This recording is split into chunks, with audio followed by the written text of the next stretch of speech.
कैसे रहे नंबर्स भाई रिलायंस के? देखिए, रिलायंस के जो 3 बिजनेसेस हैं उसमें 2 बिजनेस ने बहुत बेहतर प्रदर्शन किया है, जिसमें रिटेल और डिजिटल सर्विसेज है। O2C में थोड़ी सी नरमी रही। उस नरमी का कारण ये था कि पिछले साल इसी क्वार्टर में जो वॉर हुआ चल रहा है अभी भी यूक्रेन और रशिया का, उसकी वजह से बहुत ज़्यादा एलिवेटेड नंबर्स आए थे। तो उससे जब आप कंपेयर करेंगे साल दर साल तो आपको नंबर थोड़े से नरम दिखेंगे, लेकिन अदरवाइज नंबर जो कंज्यूमर बिजनेस था उसने ज़बरदस्त परफॉर्म किया। हालांकि ऑपरेशनल नंबर आप O2C के देखेंगे तो वो भी बेहतर आपको दिखेंगे, लेकिन मैंने आपको रीज़न बताया कि थोड़ी नरमी इसीलिए है। तो टोटल रेवेन्यू आया 2,31,000 करोड़ का, जो YoY देखेंगे तो करीब 4.7% डाउन है, और मुनाफा 18,258 करोड़, ये भी 5-6% डाउन निकल के आया है। उसका एक बड़ा कारण था कि फाइनेंस कॉस्ट इनकी काफ़ी बढ़ी है, 5837 करोड़ के आसपास आई। अब रिटेल में आप देखिए 19% का रेवेन्यू ग्रोथ है और 34% का एबिटा ग्रोथ है, तो बहुत सॉलिड नंबर है जो रिटेल से निकल के आ रहे हैं। इसमें जो डिजिटल कॉमर्स है वो बहुत बढ़िया कर रहा है।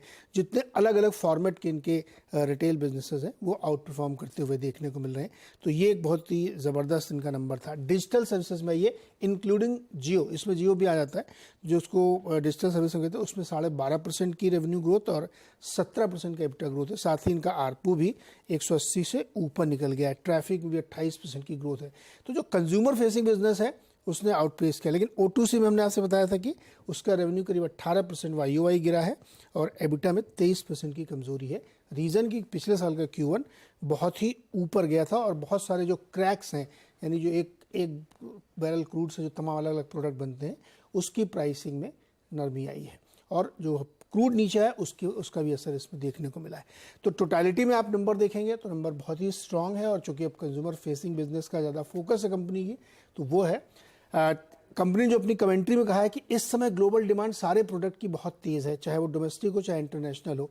तो आप नेक्स्ट क्वार्टर के लिए अगर अंदाज़ा लगाना चाहें तो फिर नॉर्मलाइज और एक बेटर क्वार्टर आपको देखने को मिलेगा। तो नेट आप ये कह सकते हैं कि O2C थोड़ा कमज़ोर, लेकिन कंज्यूमर फेसिंग बिजनेस बहुत ही बढ़िया बिजनेस है।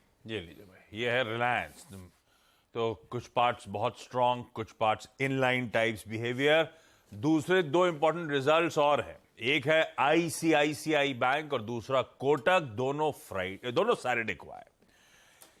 ICICI बैंक भाई साहब, जब से संदीप बख्शी साहब आए तो एकदम आग लगा रखी है भाई साहब ने।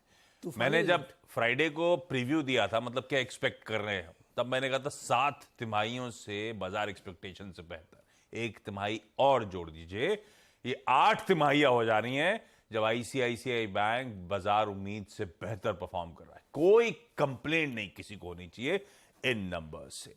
हेडलाइन नंबर्स जो प्रेजेंट करा था स्क्रीन पे, उससे बेहतर परफॉर्मेंस है। NII 38% का उछाल, मुनाफे में 39% के आसपास का जाम। दोनों आंकड़े 39, तो वो 39 पॉइंट समथिंग है, तो 40% लिख दिया प्रोड्यूसर साहब ने। दोनों आंकड़े बाजार एक्सपेक्टेशन से स्लाइटली बेहतर आपको नजर आएंगे। एडवांसेस में 17% की जंप की हम बात कर रहे थे, 18.5%, 19% का एडवांसेस में जंप है। एसेट क्वालिटी इंपेकेबल, हर क्वार्टर आपको कंफर्ट बढ़ते ही चला जाएगा। ग्रॉस एनपीए का आंकड़ा थोड़ा सा और रिड्यूस हो गया है, नेट एनपीए स्थिर है 0.48% के आसपास। प्रोविजन कवरेज इसका मतलब है स्थिर नजर आएगा आपको, और NIMs 4.78 एक्सपेक्टेड था। NIM कूल ऑफ होंगे, लास्ट क्वार्टर 4.9% गजब कर दिया था। सीजनैलिटी भी एट प्ले है इस क्वार्टर में, ध्यान रखिएगा, क्योंकि नंबर ऑफ वर्किंग डेज इस क्वार्टर कम होते हैं वीजा वी लास्ट क्वार्टर। हम quarter on quarter NIMs compare करते हैं, तो उसका जब एनालाइज करते हैं तो वैसे ही थोड़ा बहुत सीजनैलिटी का इंपैक्ट आता है। खैर, एक्सपेक्टेशन के हिसाब से NIMs थोड़े से कॉन्ट्रैक्ट हुए, इसमें ज्यादा रीड करने की जरूरत नहीं है, इसलिए मैं कहता सीजनैलिटी। और कई सारे पैरामीटर्स में फिर HDFC बैंक को ये दरअसल बीट करते ही चले जा रहा है। दोनों के बीच का जो डिस्टेंस है वो और कवर होता जा रहा है, ग्राउंड और कवर हो रहा है। ICICI बैंक अच्छे नंबर्स, ऐसे ही कोटक महिंद्रा बैंक, कोई डिसअपॉइंटमेंट लार्जली नजर नहीं आएगा। इसके तो हेडलाइन नंबर्स जो मैंने प्रेजेंट करा था उससे बेहतर दिख रहे हैं मुझे। NII में 33% का जाम, मुनाफा मैंने 57% कहा था उस दिन, शायद 67% प्रॉफिटेबिलिटी में जंप देखने को मिलेगा। स्लिपेजेस थोड़े से एलिवेटेड नजर आए मुझे, जो ब्रोकरेज एक्सपेक्ट करी थी उससे 1205 करोड़ रुपए के स्लिपेजेस हैं।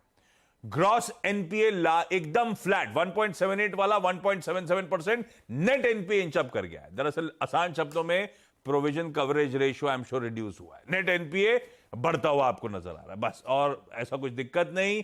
एनआईएम्स एज एक्सपेक्टेड प्रेजेंट भी करा था, कॉन्ट्रैक्ट होंगे भाई। कोई 5 पॉइंट नहीं, ये कोटक का है क्या, ये कुछ गलत दिखा रहे हैं, एक मिनट। एनआईएम्स क्यों ऑन क्यों होंगे, और वो मेरे ख्याल से लास्ट क्वार्टर में 5.75 थे, मुझे याद आता है, 5.6% लोग प्रेजेंट कर रहे थे, तो वहां से स्लाइटली कूल ऑफ हुए 16 बेसिस पॉइंट के आसपास, 5.59 का आंकड़ा। एडवांसेस एज एक्सपेक्टेड 17% का जंप, दोनों नंबर से कोई कंप्लेंट नहीं। अब पोजिशनिंग कैसी, क्या होगा स्टॉक का, ये आगे बातचीत हो जाएगी। कोई और इंपॉर्टेंट नंबर? मेरे ख्याल में 3 ही बड़े नंबर हैं, इसके अलावा बहुत सारे छोटे छोटे नंबर हैं, लेकिन मुझे लगता है इस पर फोकस तो फिर करना हम जब चाहिए, सीधा सौदा करेंगे तो बहुत सारे काम के नंबर कवर होते तब उसी चले में कवर हो जाएंगे। ठीक है। अच्छा, आज का बहुत क्विकली इवेंट्स कैलेंडर दिखा देता हूं भाई। आज रिजल्ट्स के लिहाज से टाटा स्टील के निफ्टी के नंबर आने, इसके अलावा वायदा की जो 4 कंपनीज हैं वो है Canara bank, HDFC, AMC, SRF और टीवीएस मोटर्स। कैश वाले छोड़ रहा हूं मैं। बोर्ड मीट आज फेडरल बैंक की है, वो जो क्यूआईपी इशुएंस कर रहा था उसका इश्यू प्राइस आज बोर्ड तय करेगा। इसके अलावा डेटा पॉइंट्स में और कुछ इंपॉर्टेंट नहीं, छोड़ रहा हूं। क्विकली छोटा सा ब्रेक लेने का समय, ब्रेक के उस पर लौटेंगे तो कमोडिटी करेंसी मार्केट्स की टॉप स्ट्रैटेजीज।